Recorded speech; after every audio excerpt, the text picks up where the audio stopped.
महाड दुर्घटनेमध्ये आतापर्यंत 21 जणांचे मृतदेह आढळून आले। त्यापैकी 16 मृतदेहांची ओळख पटलेली आहे। भिकाजी वागदरे आणि अजय गुरव अशी आज सापडलेल्या 2 मृतदेहांची नावे आहेत। भिकाजी वागदरे राजापूर बोरिवली बसमध्ये होते। त्यांच्या खिशात आढळून आलेल्या पॅन कार्डवरून त्यांची ओळख पटली। दरम्यान स्थानिक मच्छीमारांसोबत तिसऱ्या दिवसाचं शोधकार्य सुरू झालेलं आहे।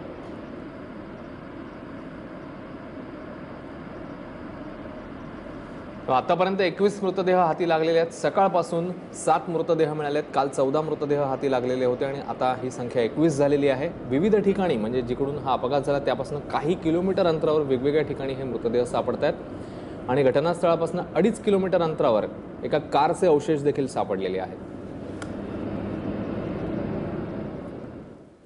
दरम्यान महाड दुर्घटनेत मृत झालेल्यांच्या नातलगांना प्रत्येकी 15 लाख रुपयांची मदत मिळावी अशी मागणी महाडचे आमदार भरत गोगावले यांनी केली।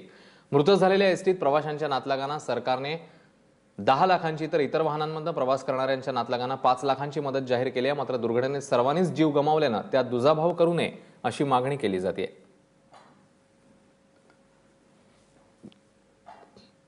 एकाच नदीमध्ये जवळजवळ त्याच वेळेला एवढा मोठा अपघात होतोय आणि त्याच्यामध्ये 2 असे का असावेत म्हणून आमची मागणी होती। जे एसटीच्या प्रवाशांना 10 लाख रुपये देण्याचं कबूल केले ते इतरही प्रवाशांना जे दुसऱ्या म्हणजे तवेऱ्यामध्ये असेल दुसऱ्या कुठच्या वाहनामध्ये असतील त्यांनाही 10 लाख रुपये द्यावे ही आमची मागणी होती। त्याच्यामध्ये चंद्रकांत दादांनी आम्हाला उत्तरामध्ये सांगितलं की मुख्यमंत्र्यांशी बसून आम्ही हे ठरवतो।